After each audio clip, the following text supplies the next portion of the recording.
ములక్కడ curry చేసుకోబోతున్నాము. చేసుకునే విధానం చూద్దాము. చూడండి, 3 మునక్కలు అయితే తీసుకున్నాను, 2 ఉల్లిపాయలు, ఒక 6 టమాటాలు అయితే తీసుకున్నాను నేను.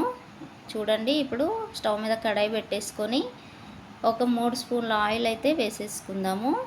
గిన్నె వేడెక్కాక ఒక 3 స్పూన్స్ తీసుకున్నానండి నేను. ఆయిల్ అయితే ఎక్కువే చేస్తున్నాం కదా కర్రీ, ఒక 3 స్పూన్లు పడుతుంది. చూడండి, ఆయిల్ వేడయ్యాక కొంచెం ఆవాలు వేసుకుందాము, కొద్దిగా జీలకర్ర, అలాగే కరివేపాకు. ఇప్పుడు ఉల్లిపాయలు వేసేసుకుందామండి. చిన్న సైజువి 2 కట్ చేసుకున్నాను నేను. ఈ మంచి కలర్ వచ్చేదాకా కొంచెం సగం వేగితే సరిపోతుంది. ములక్కడలు వేసుకున్నాక మళ్ళీ వేగుతాయి కాబట్టి ఉప్పు వేసుకుంటున్నాను కొంచెం. ఇలా ఉప్పు వేయడం వల్ల త్వరగా మగ్గిపోతుంది ఉల్లిపాయ.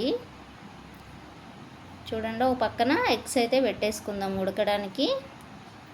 అందులో కొంచెం ఉప్పు కూడా వేసుకుంటే పగలకుండా ఉడుకుతాయి మంచిగా. చూడండి, కొంచెం వేగిపోయినాయి కదా, ఇంకొంచెం సాల్ట్ వేసుకొని మన ములక్కడలు అయితే వేసుకోవాలి. కొద్దిగా పసుపు వేసుకున్నాను, 1/2 స్పూను. మునక్కాయలు కూడా వేసేసుకొని మంచిగా కలిపి వేగనిచ్చుకోవాలండి బాగా. మునక్కాడలు ఉల్లిపాయ మగ్గిపోతాయి.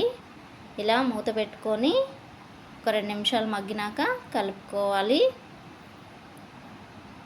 అలా కలుపుతూ ఒక 5 నిమిషాలు మగ్గించుకుంటే ములక్కాడలు మంచిగా మగ్గుతాయి. ఈలోపు టమాటాలు కూడా కట్ చేసుకోవాలండి. చూడండి, ఒక ఫ్రెష్ అల్లం వెల్లుల్లి పేస్ట్ అయితే నేను 1 స్పూన్ వేసుకున్నాను. ఇలా అల్లం పేస్ట్ వేయటం వల్ల చాలా టేస్టీగా ఉంటుందండి కర్రీ అయితే, చాలా బాగుంటుంది. చూడండి, అంతా కలిసేలాగా బాగా కలుపుకొని మగ్గనిచ్చుకోవాలి ములక్కాడలు. ఆ ఉల్లిపాయ కూడా మంచిగా మగ్గిపోతుంది ములక్కాడతో పాటు. ఇప్పుడైతే టమాటాలు అందులోకి వేసేసుకుందాం మొత్తం. ఆ టమాటాలు అన్నీ ఇలా అనుకొని మూత పెట్టేసుకొని ఒక 4 నిమిషాలు మగ్గనివ్వాలి. మూత తీసి చూసుకుంటే ఆల్మోస్ట్ సగంగా మగ్గిపోయినాయి టమాటాలు. సగం వరకు మగ్గిపోయినాయి కాబట్టి మంచిగా కలుపుకొని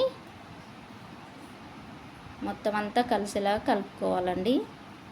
అలాగే అందులో కారం 1 స్పూను, అలాగే ధనియాల పొడి 1 స్పూన్ అండి. ఇది మొత్తం అంతా కలిసేలాగా కలుపుకుందాం.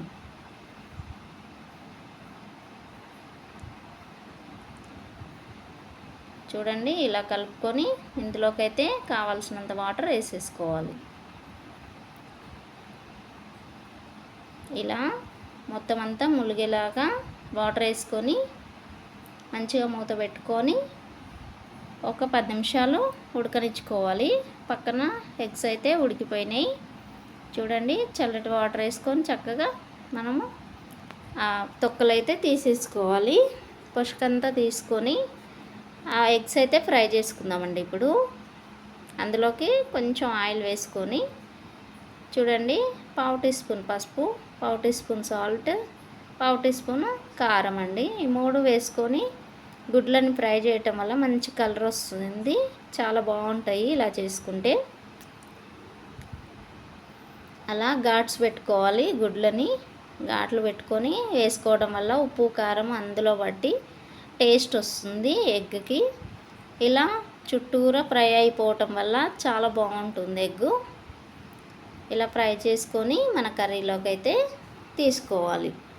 చూడండి, మంచి బ్రౌన్ కలర్ వచ్చేసినాయి కదా, మంచిగా మగ్గినాయి.